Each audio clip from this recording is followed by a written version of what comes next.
Africa is a land brimming with vast natural wealth. For centuries, its resources have been exploited to fuel the prosperity of nations outside the continent. In this video, we focus on the specific case of Nigeria, looking at how it has been pulled into the capitalist global economy and exploring the ongoing impact of this complex relationship. The regions now forming parts of modern Nigeria were once infamously known as the Slave Coast, a name quickly buried due to its horrific reminders and a legacy so traumatic we are only now rising above, as a people, to confront. Welcome back to my channel. Join me as we uncover how Nigeria's history was shaped by socio-economic factors that continue to impact the country today.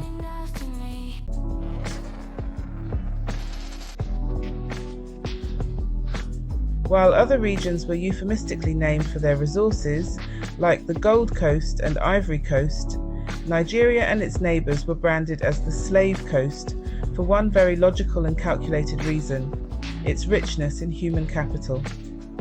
It stands to reason that if you are in need of a resource to profit from, you go to where that resource is abundant. Therein, that simple law of economics, supply and demand, lies the reason why Nigeria formed the essential part of the Slave Coast. As it is now, so it was then.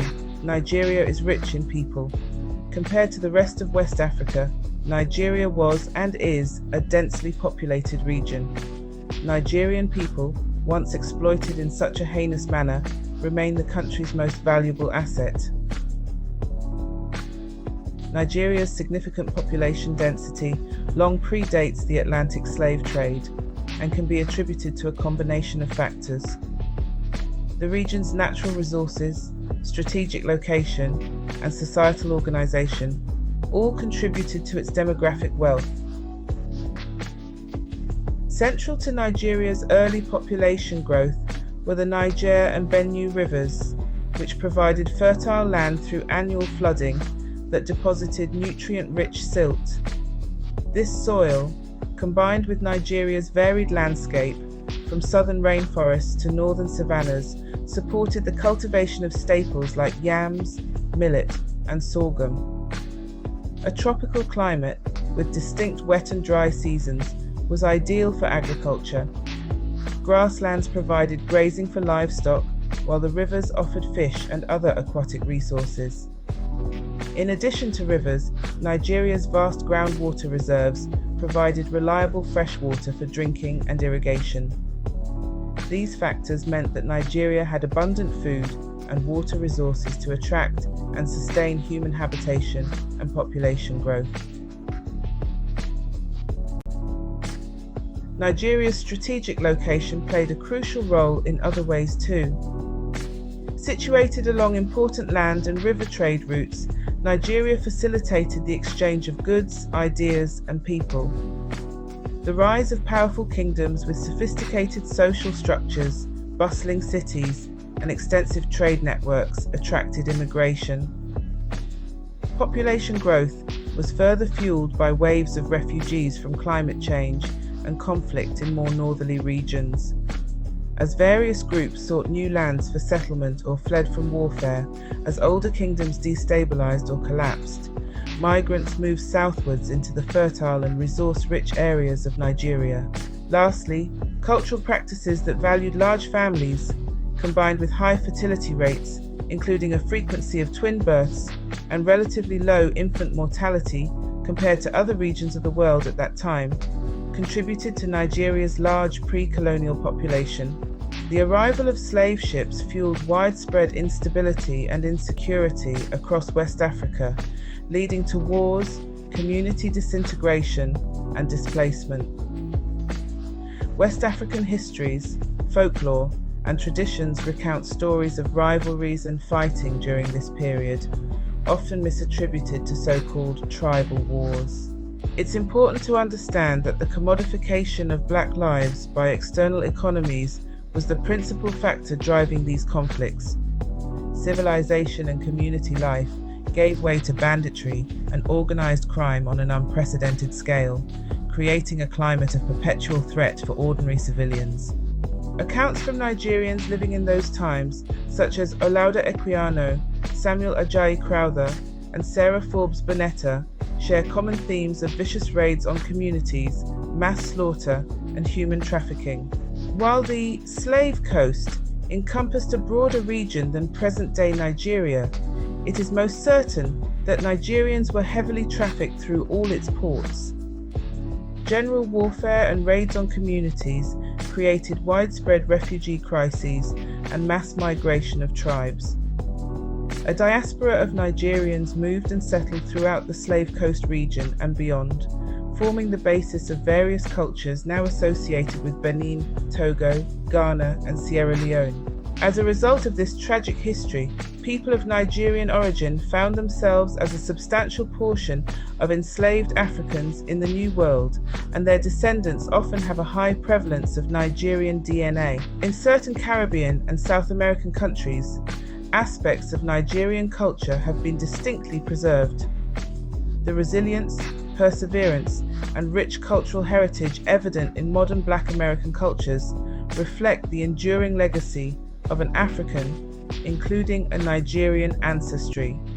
Unfortunately, the export of Nigeria's human capital to enrich foreign economies didn't end there. People have continued to sell their labor resources through voluntary migration all over the world, causing brain drain and other negative phenomena back home. Today, Nigerians are prominent members of migrant communities across the Americas, Europe, Asia, and even in other African countries. They often underestimate how their large population contributes to the unease they sometimes face globally. Nigeria's population alone currently exceeds that of Canada, Australia, and the UK combined. In Africa, there are more Nigerians than the combined populations of Kenya, Uganda, Ghana, Senegal, Rwanda, and South Africa put together. 1 in 6 Africans is a Nigerian. It's little wonder then that an influx of Nigerian settlers can cause apprehension in host countries.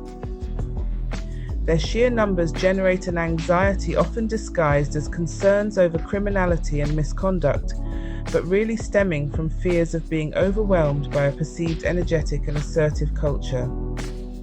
Over time, these fears usually prove unfounded. Like most Africans, Nigerians are incredibly adaptable and hardworking, quickly assimilating and contributing to their new communities in numerous positive ways.